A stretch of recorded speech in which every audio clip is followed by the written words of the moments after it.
it down. Here he comes. Oh my word! Can you believe the genius of this man? What a hit! David James stood like a statue. 𝗦𝗢𝗖𝗜𝗔𝗟, wonderful, absolutely fantastic. A sublime goal. Rooney!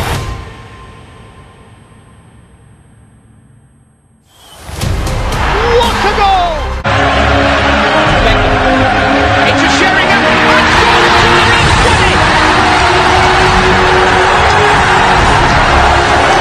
Manchester United have reached the promised land. Hello everyone, welcome back to Man United Fans Voice. This is 𝗦𝗢𝗖𝗜𝗔𝗟 with the first YouTube video of this new season. What most of you maybe remember that I used to do last season was mainly match reaction videos after most of United's games. But I have decided to change it up a little bit this season, so what I will be doing is one weekly video where of course I will be analyzing and talking to you about United's recent game or games, but I will also be giving my views and my opinions on all the latest news, updates, rumors and everything that happens in and around Manchester United. So before we get started, please remember to like the video, because liking the video is very important. It helps the videos reach more audience. Subscribe to the channel and press that notification button. Remember, like the video. So let's go. And of course, loads to talk about regarding Manchester United. Unfortunately, almost everything we have to talk about in the last few weeks has been depressing. So let's start with United's embarrassing loss 4-0 against Brentford on Sunday. So Manchester United managed to, in a matter of just a few weeks, go from a 4-0 win against Liverpool to a 4-0 humiliating loss against Brentford, with 4 goals conceded in just 25 minutes. What I have to say is that before the game against Brighton, because of the good pre-season that United had, especially during the team being in tour in Australia and in Asia, you could sense optimism amongst the fans. And that optimism, I think, was shared amongst the players as well. There was optimism around the team, inside the team, fans, players, the journalists. There was generally a feeling of optimism when we were referring to Manchester United. The problem is that optimism is not confidence. Those are two completely different things. And what we saw from the first game of the season against Brighton is that as soon as United go a goal down, then there is absolutely no confidence in that team that they can turn it around. There doesn't seem to be any player, no one, in that Manchester United team at the moment that believes and feels confident enough that after we concede a goal, they can turn the game around and maybe possibly try and win it. No one. But I think it is important to understand that when you have a team that is full of problems, like this United team is, when you have a team that is so low in confidence and self-belief, and you concede 2 goals from completely childish, comical mistakes, and then you concede the third one from a corner, and all these 3 goals happen in about 20 minutes, then it is impossible for anyone to do anything. It is impossible after those 3 goals, especially the 2 first ones, when you are already a team with all these problems, football problems and mental problems. It is impossible for anyone to try and turn a game like this around. I think these first 2 games against Brighton and against Brentford will be a good education for Erik ten Hag. A good lesson regarding the qualities of his players mentally, the qualities of his players technically and tactically, the depth of his squad, and also a very good education in the Premier League, the demands of the Premier League, the expectations of the Premier League, and that even teams, mid-table teams and lower than mid-table, are strong enough to hurt you when you are a team that has important weaknesses like this Manchester United team is. I think it is fair and I think it is right When you lose in that way by teams like Brentford and Brighton, it is fair and it is right to put blame and criticize players and manager. I don't think we would be unfair to say that in the first two games of this season, Erik ten Hag has been outclassed by two mid-table managers. Where I think that he is at fault, where I think that Erik ten Hag is at fault regarding the game against Brentford and the game against Brighton, is that he has a specific plan in his mind about how he wants Manchester United to play, but he does not yet have the players capable of doing what he wants. I think that he is asking these Manchester United players to do things that they are totally not good at doing. They cannot do what Erik ten Hag is asking them to do. It is very simple and very easy and very obvious for any team that plays against Manchester United to do. Press the goalkeeper when we have the ball, press one of the centre backs, press whoever is playing as a number 6, and then it is very easy to hurt Manchester United. It happened both against Brighton and it happened against Brentford. The Brentford manager said after the game that we saw the game against Brighton and we did exactly the same things. It is very simple and very obvious. I think that maybe Erik ten Hag misjudged the demands and the quality of the Premier League. I think he has misjudged the quality and the strength of teams that are mid or lower in the table. But I am certain that he is more than clever, capable, hardworking, good as a manager enough to learn from this and work and completely turn it around. I certainly 100% believe that if Erik ten Hag is backed, because up to now we all know that this transfer window has been a complete disaster. I am certain though that if he is backed even in these last couple of weeks of this transfer window, he is hardworking enough, he is clever enough, and he is a good coach enough to learn from these mistakes and turn this situation completely around. Hopefully he will be backed, because it is going to be a massive shame to have once again a very good manager who is not given the proper tools. And the next subject that I want to talk about is United's transfer activity. Now, I think that most Manchester United fans, me included, have reached the point now of not even being really angry anymore with United's performances, embarrassing performances on the pitch and off the pitch. But I also think that it has been very obvious from these first two Premier League games that this Manchester United squad is not able to do what Erik ten Hag wants them to do. They're not able to play in the way that Erik ten Hag wants. So hopefully, in the remaining 2 weeks of this transfer window, Manchester United will be able to give some players that will help Erik ten Hag to play in the way that he wants. Because if that doesn't happen, if United are not able to bring him more players who will help him do what he wants to do, then I think that Erik ten Hag will have to temporarily change his plans and try and make a United team that probably won't be that exciting to watch, won't be that a team that scores many goals, but he will try to make this United team a team that at least is hard to beat. On 𝗟𝗓𝗏 Rabiot, personally, I have very serious doubts, and I think most of us have the same doubts.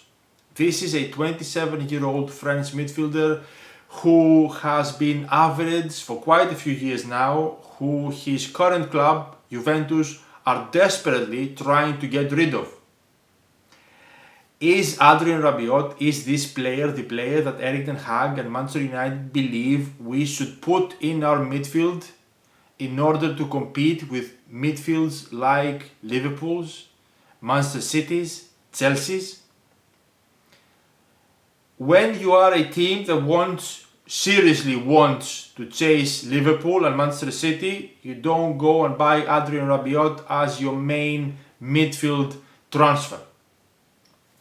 You go and do that when you are a club completely desperate to make your fans happy and quiet for a bit. You are a club that does something like that when you are a club that once again proves to be reactive instead of proactive.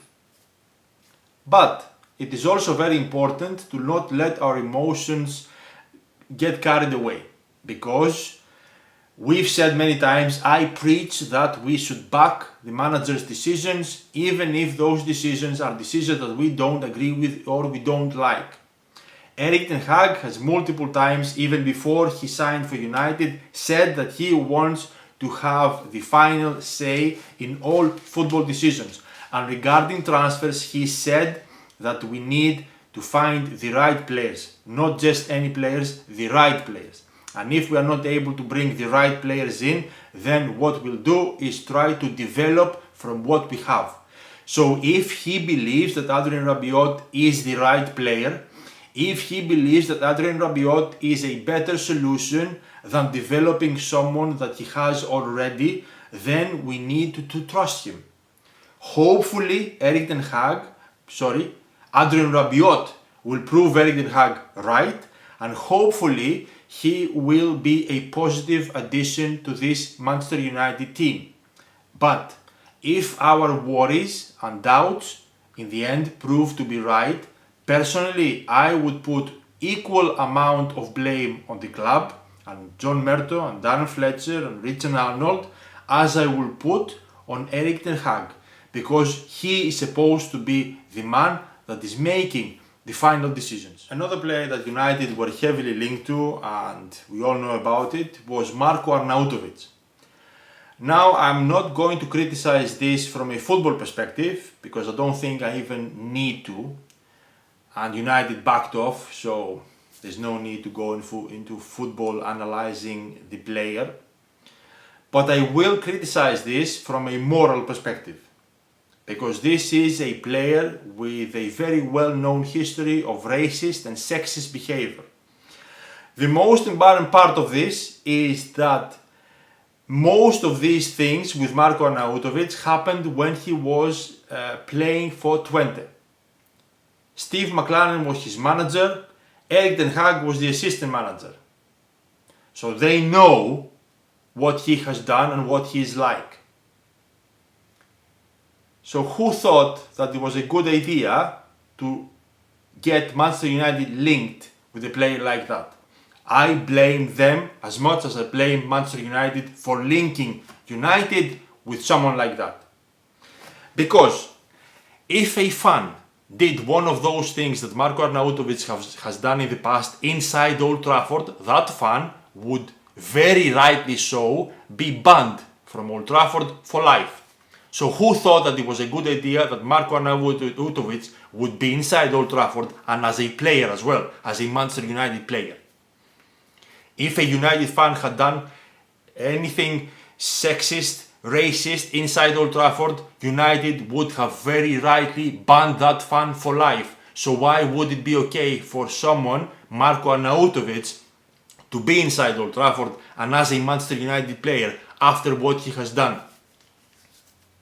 And it is more embarrassing to think that it took emails and complaints from Manchester United fans for the club to back off this signing. Exactly like it took Manchester United fans to send emails, threats, complaints, social media rants for United to back off the Super League idea. The complete lack of understanding and knowledge from the club about what Manchester United fans want is completely, utterly disgusting. Once again, one of the main subjects of the last few days and weeks regarding Manchester United has been Cristiano Ronaldo and if he's going to stay or leave.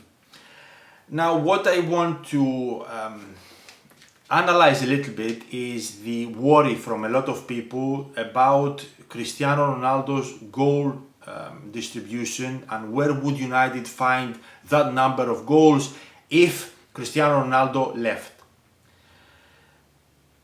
We saw Rio Ferdinand talk about it. He said that if Cristiano Ronaldo left Manchester United, where would United find those 20-25 goals that Cristiano Ronaldo scored last season?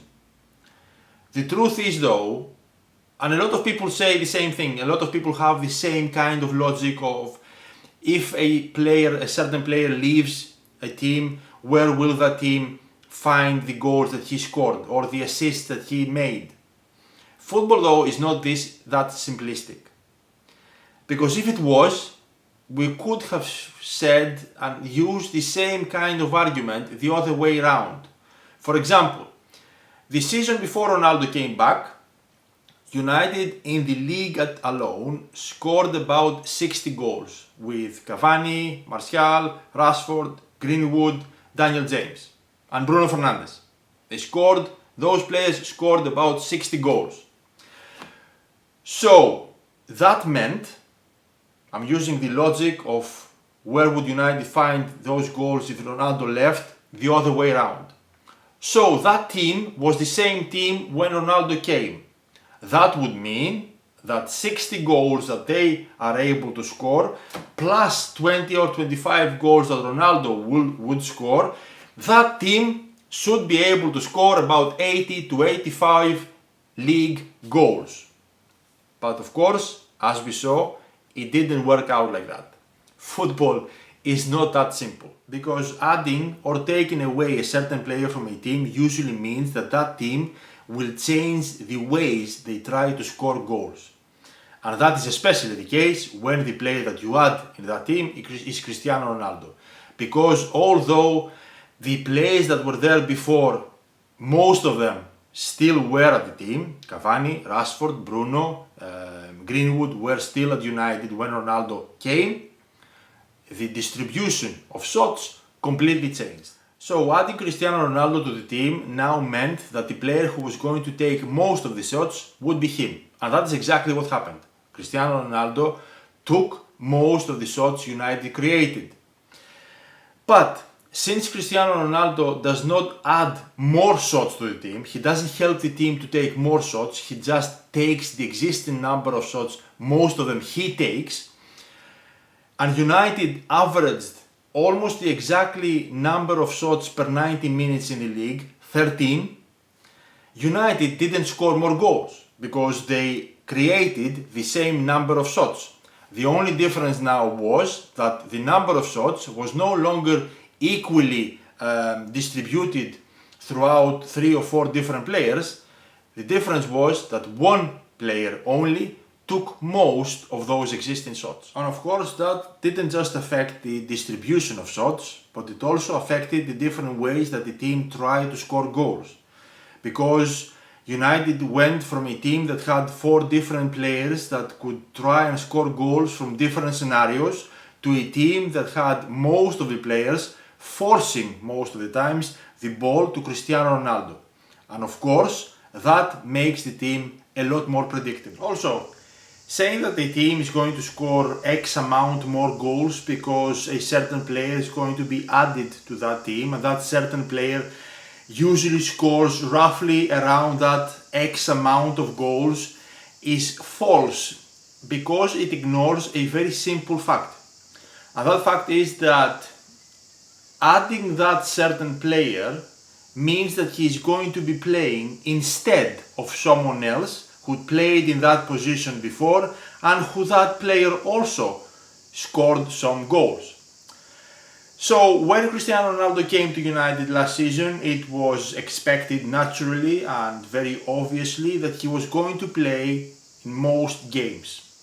Cristiano Ronaldo featured in 80% of Premier League minutes for Manchester United. Those minutes, the season before, were occupied by Edinson Cavani and Anthony Martial. Those 2 players, Cavani and Martial, the season before Ronaldo came, scored together in the Premier League 14 non-penalty goals.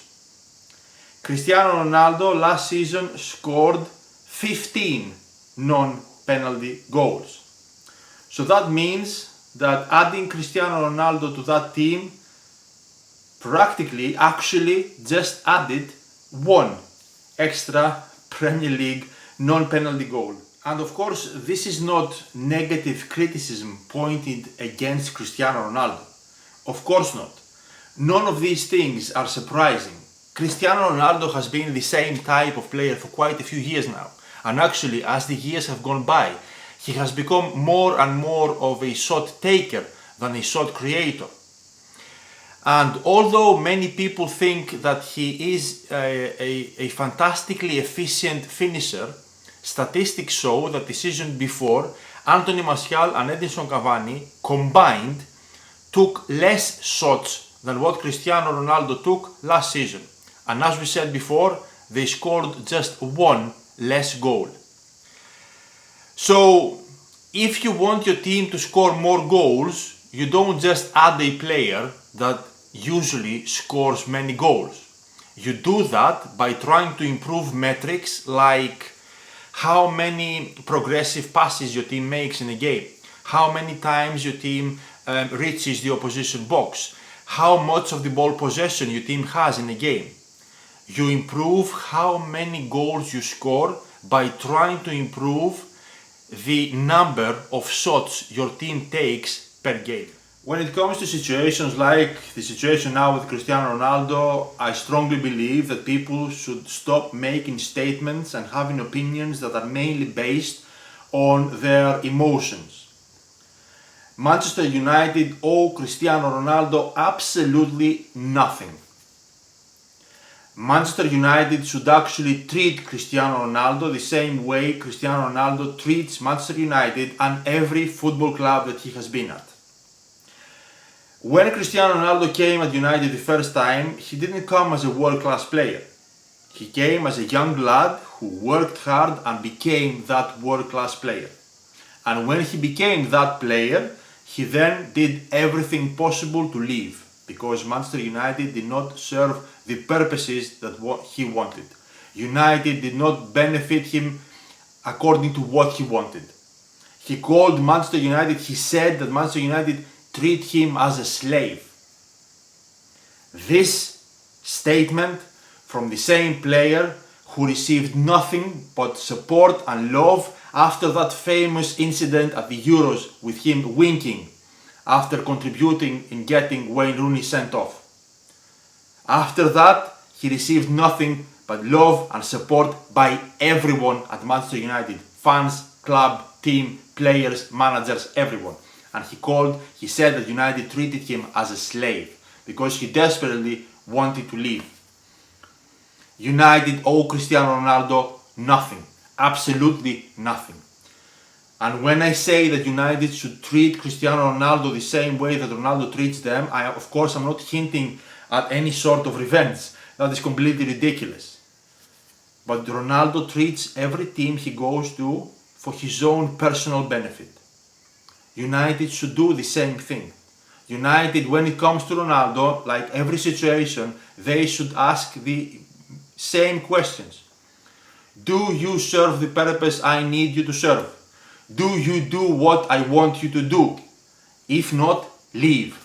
That is exactly how United should treat Cristiano Ronaldo. And I am very sorry, I might be very wrong, and if there was a personal issue during Manchester United's pre-season tour, if there was a personal problem with Cristiano Ronaldo or with his family, I sincerely hope that everything is okay now. But I find it very difficult to imagine what a reason to keep Cristiano Ronaldo away for 2 whole weeks would be, considering that this is the same person that back when he was at United the first time, when his father died, he only missed a few days and then he was back again. Last season, when tragically his baby passed away, he was in the game the next weekend. So what reason could have kept Cristiano Ronaldo away from his professional obligations for 2 whole weeks? I say it again and I cannot emphasize it enough. If there was a personal problem, a family problem, I really hope that everything is okay and it is sorted. But I really find it very hard to imagine what that reason would be to keep the same person that I explained before, how he reacted with two other tragic situations.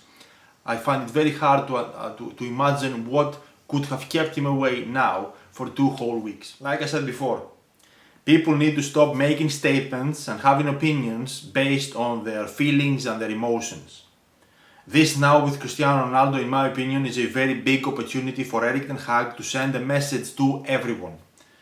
This is a massive opportunity for Erik ten Hag to send a message that I don't care who you are, I don't care what you've done in the past, if you are not fully committed, you are not wanted. This is the same man that we all saw during pre-season made his players take press-ups when they conceded a goal. This is a massive opportunity for that same man to show everyone, not just the players, not just the fans, but mainly the football club, that I don't care what size of a commercial value a certain player is. I don't care how much money that player brings to the club. Same rules apply for everyone. What I care about, my currency, is only football. And the last subject of tonight's video is definitely the most important one, and it is the Glazers. Now is the time where we need to unite as a fan base and put all of our differences aside and do everything possible to get them out of our club. These are the people that have been taking money out of mine and your club since 2005. The Glazers didn't buy United because they wanted United to win titles. They didn't buy United because they cared about the history. The Glazers couldn't care less about winning titles and Manchester United history. They bought United simply because it was and it is a cash cow. The Glazers borrowed £600 million in 2005 from a bank to buy Manchester United. Once they bought the club, they placed that loan on the club. Since then, they have taken about £1.5 billion from Manchester United. They have not put a single penny. All transfers made by Manchester United in the last 17 years have been funded by me and you. How on earth can we compete with any other top European football club? Most other clubs have owners who invest heavily, put a lot of money because they want their football clubs to become better, stronger, more competitive. We have owners that non-stop every single year keep taking more and more and more money out of mine and your football club. How can we ever be competitive with those people in charge? We need to do everything possible, anything in our power to get them away from our football club. We as fans can argue non-stop and debate non-stop about managers, about players, about all sorts of things. But now is the time to understand that what matters is uniting United. We have to finally understand that the managers were never the main problem. Harry Maguire is not the main problem. Cristiano Ronaldo is not the main problem. David De Gea is not the main problem. Marcus Rashford, Fred, McTominay, those are not our main problem. Our main problem lives in Florida. Until that problem gets solved, our club will never be great again. People need to understand that Glazers out is completely irrelevant and it should not be affected by things like if United sign Frenkie de Jong or we beat Liverpool on Monday. People need to understand that this is 17 years of our club getting consistently destroyed. This used to be a football club that was admired for all the right reasons. Now it has become a football club that makes history because of all the wrong ones. We are now at a tipping point. We need to get the Glazers out. Whatever it takes, we have to do it. We need to put our differences aside and come together and do everything we can to get them far away. This is the club we fell in love with. This is the same club that made us proud for years and years. and now it has become a complete mess from top to bottom.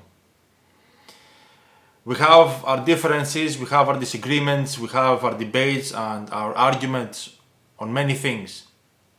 But one thing that we can all agree with is that we need new owners now.